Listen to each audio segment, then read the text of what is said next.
Hihilahin ka nila ng pababa hanggang mahulog ka sa kanilang dura. Umahon ka papalayo sa di nila abot. Hayaan mo sila bang nakatingala sa'yo.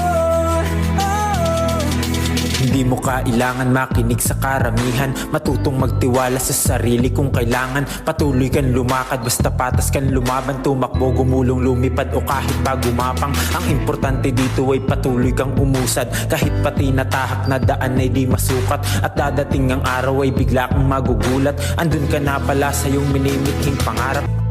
Alam mo pare, madaling humanap ng kaibigan. Pero mahirap hanapin ang tunay na kaibigan.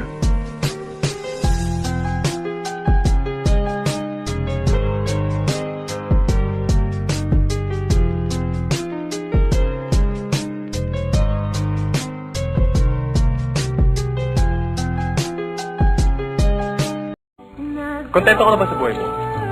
Siyempre hindi. May pangarap din ako sa buhay. Kumukuha lang ako ng tiyempo. Paano ba umibig? Umibig ka na ba? Hindi ako perpekto, pero kaya kong makontento sa taong kayang humawak ng pangako, papahalagahan at iingatan ang pagmamahal ko.